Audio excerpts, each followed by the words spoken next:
आज हम चर्चा करेंगे वेदनीय कर्म की। वेदनीय कर्म क्या है? जिस कर्म के उदय से संसारी जीव सुख या दुख का वेदन करता है, वह वेदनीय कर्म है। वेदन का मतलब होता है फीलिंग करता है, अनुभव करता है, वह है वेदनीय कर्म। तो वेदनीय कर्म के कारण ही व्यक्ति कभी सुख का अनुभव करता है, कभी दुख का अनुभव करता है, कभी आरोग्य का अनुभव करता है, कभी बीमारी का अनुभव करता है। वेदनीय कर्म की उपमा शास्त्रों में मधुलिप्त तलवार की धार के समान दी गई है। जैसे मधु से लिप्त, मधु यानी हनी, हनी से लिप्त तलवार होती है। जब तलवार की धार पर हनी लगा दिया जाता है, उसके बाद जब व्यक्ति उसको चाटता है, देख रहे हैं आप पिक्चर में व्यक्ति चाट रहा है, जब वो चाट रहा है उस समय उसे मीठा लगता है, टेस्ट आता है, उस समय वो सुख की अनुभूति करता है। उसके समान है सात वेदनीय कर्म। ज्यादा आसक्ति के कारण और ज्यादा चाटने की कोशिश करता है, उससे क्या होता है, जीभ कट जाती है। आप देख रहे पिक्चर में कैसे जीभ कट गई है, उस समय उसको दुख का अनुभव होता है। उसके समान ही असात वेदनीय कर्म। वेदनीय कर्म के दो प्रकार, सात वेदनीय और असात वेदनीय। तो जिस कर्म के उदय से जीव शारीरिक और मानसिक सुख की अनुभूति करता है, वह है सात वेदनीय कर्म। यानी सात वेदनीय कर्म का जब उदय होता है, तब व्यक्ति का स्वास्थ्य भी अच्छा रहता है, फैसिलिटी भी अच्छी होती है, बच्चे भी आज्ञाकारी होते हैं, पति पत्नी में भी, हस्बैंड वाइफ में भी अच्छी अंडरस्टैंडिंग होती है, और किसी भी प्रकार का कोई दुख नहीं होता। सारा एनवायरमेंट बहुत ही अच्छा होता है, अनुकूल होता है। जब असात वेदनीय कर्म का उदय होता है, जिस कर्म के उदय से जीव क्या करता है, शारीरिक और मानसिक कष्ट की अनुभूति करता है, यानी उसका स्वास्थ्य भी अच्छा नहीं रहता है। असात वेदनीय कर्म का उदय होता है तब आए दिन नई नई बीमारियां शरीर में उत्पन्न होती रहती है। एक बीमारी ठीक करता है तो दूसरी बीमारी हो जाती है, दूसरी बीमारी का इलाज करवाता है, तीसरी बीमारी। आए दिन नई नई बीमारी होने से डॉक्टर के हॉस्पिटल के चक्कर लगते रहते हैं। असात वेदनीय कर्म का जब उदय होता है तब, और उसके साथ साथ किसी भी प्रकार की फैसिलिटी भी घर में नहीं होती है, पति पत्नी की अंडरस्टैंडिंग भी सही नहीं होती है, और इवन बच्चे भी जो होते हैं, वे भी आज्ञा में नहीं होते, कहने में नहीं होते। जो मम्मी पापा कहते हैं उससे उल्टे ही वो चलने वाले होते हैं। असात वेदनीय कर्म का उदय होता है तब चारों ओर से व्यक्ति दुखों से ही घिरा हुआ होता है। असात वेदनीय कर्म का उदय होता है तब व्यक्ति को कुछ भी अच्छा नहीं लगता है, और खुद को भी अच्छा नहीं लगता है, परिवार में भी वह व्यक्ति अच्छा नहीं लगता है। सोचते हैं आए दिन इसके शरीर में कोई ना कोई बीमारी लगी रहती है, तो व्यक्ति का परिवार में भी कोई रेस्पेक्ट नहीं होता है, और साथ में व्यक्ति बीमारी का अनुभव करता है। इसलिए वो फिजिकल मेंटल दोनों दृष्टि से वो कष्ट का ही अनुभव करता है। गति के आधार पर साता असाता का उदय, यानी कौन सी गति में कौन साता अधिक होती है और कौन सी गति में असाता अधिक होती है। तो कहा गया सबसे ज्यादा असाता होती है नरक गति के जीवों को, और उसके बाद तिरंज गति के जीवों को, यानी नरक से थोड़ी कम असाता होती है तिरंज गति के जीवों में। नरक गति में सबसे ज्यादा असाता होती है, तिरंज गति में भी असाता होती है, लेकिन नरक गति की अपेक्षा थोड़ी कम असाता होती है। मनुष्य गति और देव गति में प्राय प्राय साता रहती है, यानी साता यानी सुख का आनंद का अनुभव होता रहता है। लेकिन कभी कभी देखा जाता है मनुष्य में भी और देव में भी असाता होती है। क्यों होती है? क्योंकि मनुष्य के कोई भी प्रिय व्यक्ति होता है, उसकी मृत्यु हो जाती है, या कोई भी बिजनेस करते हैं उसमें यदि नुकसान होता है, उससे भी व्यक्ति को क्या है, अशांता का अनुभव होता है। कभी ऐसा कोई अचानक ऐसी ऐसा सदमा लगता है, ऐसी घटना होती है जिससे व्यक्ति को अशांता का अनुभव होता है। और देव गति में कहा जाता है जो देव होते हैं उनकी जो एज होती है वो लंबी होती है, लेकिन उनकी अपेक्षा देवी की एज कम होती है। जब देवी का वियोग होता है, उस समय देवता भी असाता का अनुभव करते हैं और उनके भी उनसे ज़्यादा रिद्धि वाले देव होते हैं, उनको देख कर के भी वो असाता का अनुभव करते हैं। कभी-कभी वो आपस में लड़ाई-झगड़ा भी कभी-कभी कर लेते हैं, उससे भी वो कभी-कभी असाता का अनुभव करते हैं। ऐसे प्रायः देवता में साता होती है, लेकिन कभी-कभी उनको भी असाता हो जाती है। नरक गति में प्राय असाता ही होती है, लेकिन जब तीर्थंकर का जन्म होता है, च्यवन होता है, जन्म होता है, जब दीक्षा होती है, जब केवल ज्ञान की प्राप्ति होती है, जब उनका निर्वाण होता है यानी मोक्ष पदार्थ है, पंच कल्याणक जो तीर्थंकर के कहे जाते हैं, उस समय नरक गति के जीव भी एक क्षण के लिए साता का अनुभव करते हैं। तो तिरंज गति में प्राय असाता होती है, लेकिन जो चक्रवर्ती का जो ऐरावत हाथी होता है, अश्वरत्न होता है, उनको साता का अनुभव होता है और शेष सभी तिरंज गति के जीवों को असाता का ही अनुभव होता है। ये जो सात वेदीय का बंध है वो 2 प्रकार का होता है, सांप्रदायिक बंध और इर्यापथिक बंध। तो जो सांप्रदायिक बंध है वो किसके होता है? जिसमें कसाई होती है, जिसमें राग द्वेष होता है, ऐसे व्यक्तियों का जो बंध होता है वो सांप्रदायिक बंध कहलाता है।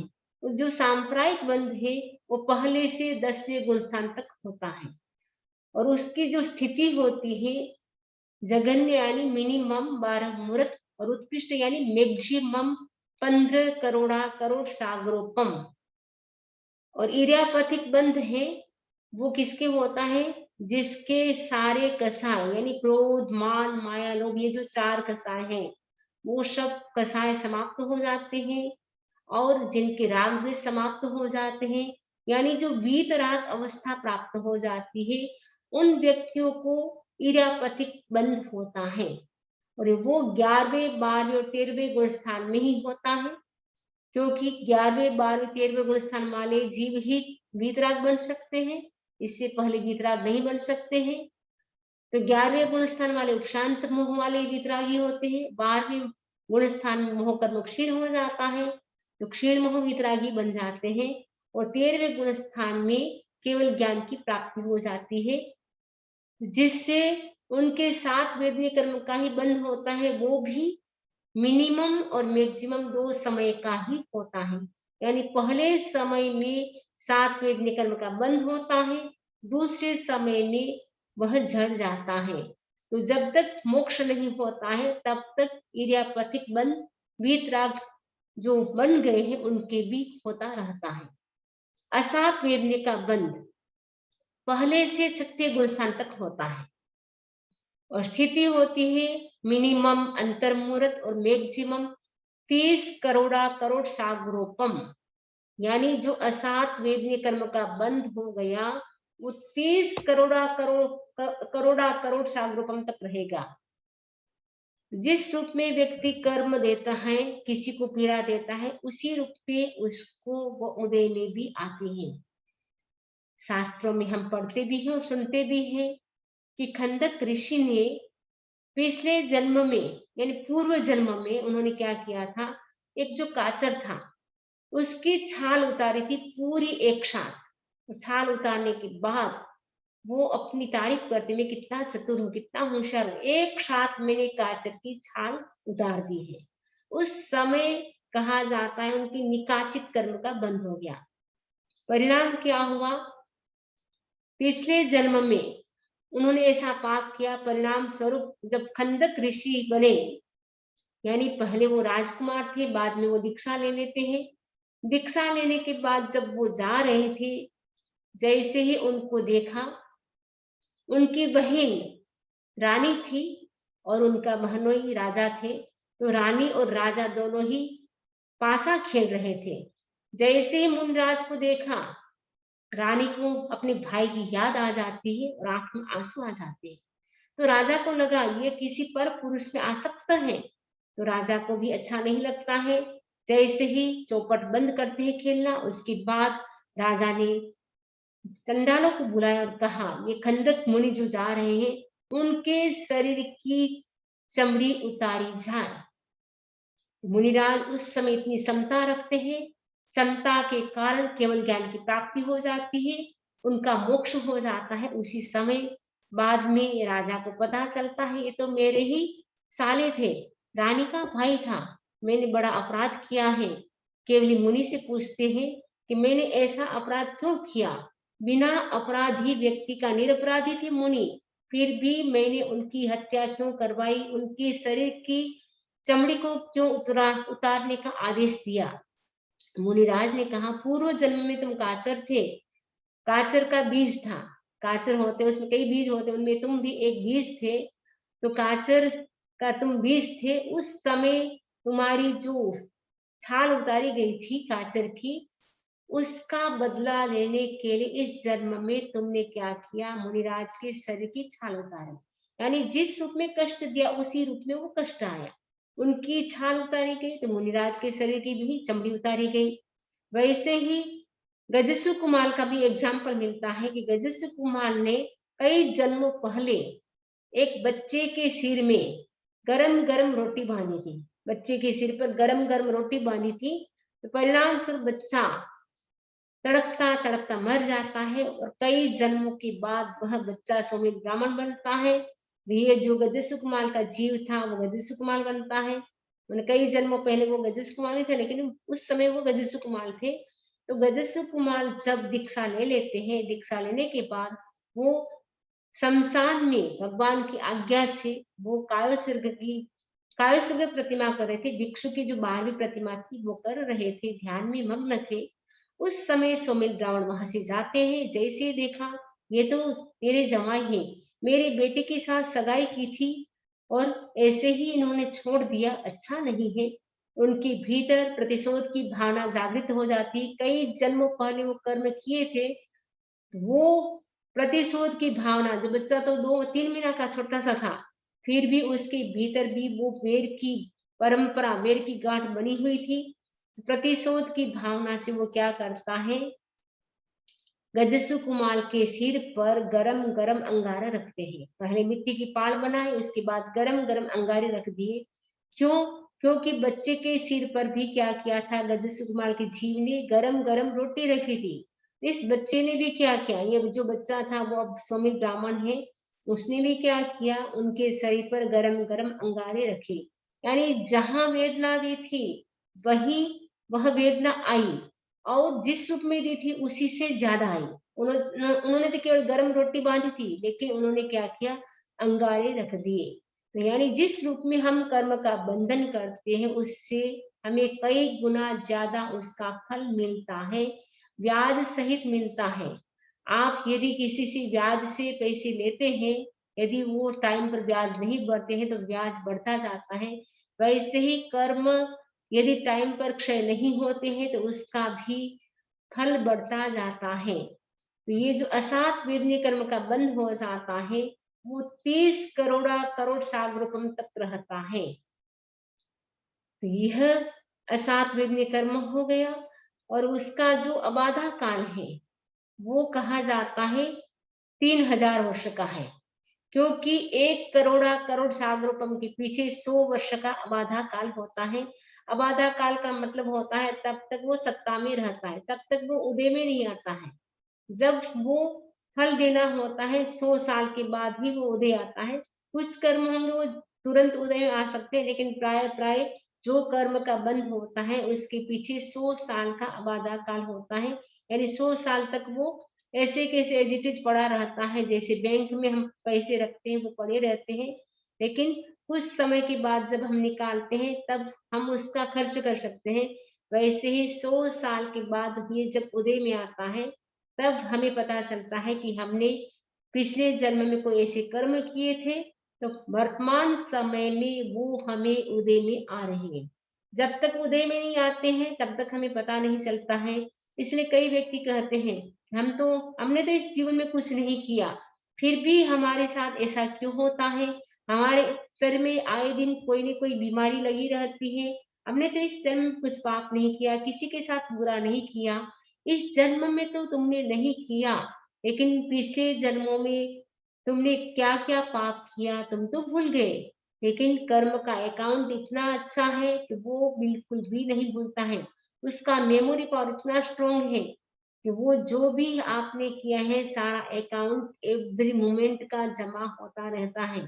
तो जिस रूप में हम कर्म का बंद करते हैं, उसी रूप में उदय में आता है। जब कर्म का बंद करते हैं, उस समय तो हमें पता नहीं चलता है, हँसते-हँसते हम कर्म का बंद कर देते हैं, लेकिन रोते-रोते भी छोड़ना बड़ा मुश्किल होता है। तो सात वेदने का बंध कैसे होता है? प्राण, भूत, जीव सत्वों को अपनी असत प्रवृत्ति से दुःख न देना। तो प्राण यानी 2 इंद्रिय वाले, 3 इंद्रिय वाले, 4 इंद्रिय वाले जीवों को प्राण कहा जाता है। वनस्पति को भूत कहा जाता है। पंचेंद्रिय जो जीव होते हैं उनको जीव कहा जाता है और पृथ्वी काय, अप काय, तेजस काय, वायु काय उनको सत्व कहा जाता है। यानी उन जीवों को अपनी ओर से दुःख न देना, कष्ट न देना, दीन न बनाना और उनको रुलाना भी नहीं। और शोक भी न कराना, क्योंकि कभी-कभी ऐसा काम करते हैं तो जिससे सामने वाले व्यक्ति को शोक लग जाता है। तो शोक से भी क्या होता है, हम दूसरों को शोक पैदा कराते हैं, उससे भी असात वेदने का बंध होता है, लेकिन हम नहीं करते हैं तो सात वेदने का बंध होता है। लाठी आदि से प्रहार न करना। लाठी आदि से प्रहार कई लोग होते हैं, जब डोगी होती या बेल होता है उसके ऊपर लाठी से प्रहार करते रहते हैं, तो उससे असात वेदने कर्म का बंध होता है। तो ठाणम सूत्र में कहा है कि लाठी आदि से प्रहार न करना, उससे सात विघ्न का बंध होता है। और किसी को परितापित न करना, अपनी ओर से किसी को भी कष्ट न देना। अगर ये जो 6 चीजें हैं उसका हम पालन करते हैं तो सात विघ्न कर्म का बंध होता है। यदि हम उसका पालन नहीं करते हैं, असात विघ्न कर्म का बंध होता है। तो वेदनीय कर्म का जो बंध हो गया, वो कितने प्रकार से भोगा जाता है? भगवान महावीर कहते हैं 16 प्रकार से भोग सकते हैं। यानी वेदनीय कर्म के 2 प्रकार बताए गए, सात वेदनीय और असात वेदनीय। सात वेदनीय का जो उदय होता है वो 8 प्रकार से भोगा जाता है। असात वेदनीय कर्म का जो उदय होता है वो भी 8 प्रकार से भोगा जाता है। तो टोटल हम 16 प्रकार से वेदनीय कर्म को भोग सकते हैं। तो मनोज्ञ शब्द, मनोज्ञ रूप, मनोज्ञ गंध, मनोज्ञ रस, मनोज्ञ स्पर्श, मन, वचन, काया की साता। ये 8 प्रकार से हम 7 वेदनीय कर्म को भोग सकते हैं। यानी जब 7 वेदनीय कर्म का उदय होगा तब आपको शब्द भी मनोज्ञ सुनने को मिलेगा और आप बोलेंगे वो भी सब सामने वाले व्यक्ति को पसंद आएगा, अच्छा लगेगा। और रूप भी आपका अच्छा होगा या सामने वाले व्यक्ति का ऐसा आपको अच्छा-अच्छा दृश्य देखने को मिलेंगे, अच्छे-अच्छे दृश्य देखने को मिलेंगे, अच्छे-अच्छे रूप देखने को मिलेंगे। और गंध भी अच्छी सूँघने को मिलेगी, टेस्ट भी अच्छा मिलेगा, आपका जो स्पर्श है, वो भी अच्छा मिलेगा। मन, वचन और जो शरीर की शाखा है, एवरी टाइम बनी रहेगी। जब 7 वेदनीय कर्म का उदय होगा, तो 7 वेदनीय कर्म को हम इस रूप में भोग सकते हैं। असात वेदनीय कर्म का जब उदय होता है, तब सब विपरीत हो जाता है। यानी शब्द भी हमें मनोज्ञ यानी मन को पसंद करने वाले नहीं होते। ऐसे शब्द हमें सुनने को मिलते हैं या ऐसा शब्द हम बोलते हैं सामने वाले व्यक्ति को हम अच्छे नहीं लगते हैं। अमनोज्ञ रूप जो या तो स्वयं के शरीर का रूप अच्छा नहीं होता है या सामने वाले व्यक्ति का ऐसा रूप बार-बार देखने को मिलता है जो हमें पसंद नहीं है। और स्मेल भी होती है, वो अच्छी सूंघने को नहीं मिलती है जिससे व्यक्ति असाता का अनुभव करता है। टेस्ट भी अच्छा नहीं मिलता है, यानी खाने-पीने की सही सुविधा ना होने से वो टेस्ट भी नहीं ले पाता है या शरीर में कोई बीमारी होने से जो खाने का टेस्ट आना चाहिए वो भी उसको टेस्ट नहीं मिलता है। स्पर्श भी उनकी जो बॉडी का होता है वो सॉफ्ट नहीं होता है, कड़ा होता है, तो वो अच्छा नहीं लगता है। मन, वचन, काया की असाता एवरी टाइम बनी रहती है, जिसके कारण व्यक्ति असाता का अनुभव करता है। तो वेदनीय कर्म है, वो 16 प्रकार से भोगा जा सकता है। जो असात वेदनीय कर्म जो है, उसको हम दूर कैसे करें? उसको दूर करने के क्या उपाय हैं? मैत्री की अनुप्रेक्षा, असात वेदनीय कर्म को यदि दूर करना है, लगता है कि एवरी टाइम हमारे शरीर में कोई न कोई बीमारी रहती है, कुछ न कुछ होता रहता है, घर में, परिवार में, शरीर में, तो हम क्या करें? मैत्री की अनुप्रेक्षा करें। सब जीव मेरे मित्र हैं, सबके साथ फ्रेंडशिप करें। मैं किसी का दुश्मन नहीं हूँ और मेरा कोई दुश्मन नहीं है। खामे में सब जीवे सब्बे जीवा खमंत में मिट्टी में सब हुएसु बेरंग वचन कनि। सब जीव मेरे मित्र हैं, सबको मैं क्षमा याचना करता हूँ, सब मुझे भी क्षमा दे। इस प्रकार हमें अनुचिंतन करना है, मैत्री की अनुपेक्षा करना है। दूसरी बात हमें करना है सभी प्राणी के प्रति दया का भाव। किसी को भी अपनी ओर से कष्ट नहीं देना है। किसी जीव को हमें मारना नहीं, कुचलना नहीं है। छोटे-छोटे वृक्ष होते हैं, उसका भी हमें ध्यान रखना है। इवन आप सब्जी काटते हैं, सुधारते हैं, उस समय भी आप चिंतन करें क्या करूँ? मुझे इस शरीर को किराया देना पड़ता है, इसलिए सुधारना पड़ता है। उनके प्रति भी दया का भाव रखें। एक इंद्रिय से लेकर के पंचेंद्रिय तक सभी जीवों के प्रति दया का भाव रखें। किसी को भी पानी में डुबो के मारे नहीं, किसी को भी अग्नि में डाल करके जलाए नहीं। कई लोग होते हैं मक्खी मच्छर देखते हैं तुरंत पकड़ करके मार लेते हैं। तो इस प्रकार हम अगर किसी जीव को मारते हैं, पीटते हैं तो उससे क्या होता है? असात वेदनीय कर्म का बंध होता है, कि उसको भुगतना बड़ा कठिन होता है। और उसके साथ-साथ हम असात वेदनीय कर्म को दूर करने के लिए एक मंत्र का प्रयोग कर सकते हैं। मंत्र बहुत ही अच्छा है, आगम का श्लोक है। संति कुंतु अर्हो अरिठनेमि झिंद पासो य समरमताण नित्यम सब्बम रोगम पणासे। समरमताण नित्यम सब्बम रोगम पणासे। इस मंत्र को प्रतिदिन एक माला करें। इस मंत्र की एक माला करना है, वो कब करना है? नाश्ते से पहले करना है। और मन में संकल्प करना है मेरे शरीर में जो भी डिजीज है, जो भी रोग है, वो सब दूर हो गया है, मैं एकदम निरोगी हूँ। इस प्रकार चिंतन के साथ आपको ये मंत्र का प्रयोग करना है। ये कुछ जो उपाय बताए गए हैं, ये उपाय यदि हम प्रतिदिन करते रहे तो हमारे जो असात वेदनीय कर्म का जो उदय होता है, वो शोक में बदल जाता है। एक समय ऐसा आता है कि असात वेदनीय का भी वेदनीय कर्म है वो भी क्षय हो जाता है। और वेदनीय कर्म जब क्षय हो जाता है तब हमारा भी मोक्ष हो जाता है, क्योंकि जब अघाती कर्म का क्षय होता है तभी हमें मोक्ष मिल सकता है। जब तक अघाती कर्म विद्यमान रहते हैं तब तक हम मोक्ष भी नहीं जा सकते हैं। ये जो असात वेदनीय कर्म है, ये अघाती कर्म है, घाती कर्म नहीं है। मैंने वेदनीय कर्म है, अघाती कर्म है, घाती कर्म नहीं है। इसीलिए 13वें गुण स्थान तक रहता है। अर्थात वेदनीय जो वेदनीय कर्म है उसका उदय है वो 13वें गुण स्थान तक रहता है। यद्यपि 11वें 12वें 13वें गुण स्थान में बताया आपको पिछली चर्चा भी अपन की थी कि वो 11वें 12वें 13वें गुण स्थान में उसका बंध होता है। वो भी 2 समय का होता है, वो भी 7 वेदनी का ही होता है। तो वो 7 वेदनी कर्म का बंध 13वें गुण स्थान तक बना रहता है। 14वें गुण स्थान में आते ही गुण स्थान छूट जाता है और केवल ज्ञान की प्राप्ति तो थी और अब शरीर भी छूट जाता है, तो उनको जो सिद्ध अवस्था प्राप्त हो जाती है यानी मोक्ष में वो चले जाते हैं। हम सबका लक्ष्य मोक्ष को प्राप्त करना है। हम क्या करें? मैत्री की अनुपेक्षा करें, सभी प्राणी को अपनी आत्मा के समान समझे। जैसे मुझे सुख प्रिय है वैसे सामने वाले व्यक्ति को भी सुख प्रिय है। जैसे मैं निरोगी रहना चाहती हूँ वैसे सामने वाला व्यक्ति भी निरोगी रहना चाहता है। तो हम अपनी ओर से किसी को कष्ट न दें, किसी को कुछ ना करें, हो सके तो उनकी हम सेवा करें, लेकिन अपनी ओर से उनको हम किसी भी प्रकार का कष्ट न दें। और साथ-साथ में मंत्र का प्रयोग करते रहें और अच्छी भावना करते रहें, अच्छे भाव रखें, अच्छे विचार रखें, जिससे असाता वेदनीय जो है उससे दूर हो सकते हैं। और वेदनीय कर्म में हम साता का ही जब तक संसार में रहेंगे तब तक हम साता का अनुभव करते रहे। असाता अगर जीवन में होती है तो हम धर्म ध्यान भी नहीं कर पाते हैं, क्योंकि बीमारी रहती है शरीर में तो आए दिन डॉक्टर के पास जाना होता है, फिर दवाई लेना होता है। तो सारा दिन ध्यान हमारा शरीर पर रहता है, जिससे हम धर्म ध्यान की आराधना भी नहीं कर पाते हैं। इसीलिए हमें मंत्र का प्रयोग करना ज़रूरी है, क्योंकि मंत्र के प्रयोग से हमारे शरीर में जो डिजीज़ है वो दूर हो सकती है और फिर हम साता का अनुभव करेंगे, तो धर्म ध्यान भी करेंगे। धर्म ध्यान करने से ही कर्म को निद्रा होगी, जब कर्म को निद्रा होगी, तो आने वाला जन्म भी हमारा अच्छा होगा। इसी आशा के साथ ओम अरहम, ओम अरहम।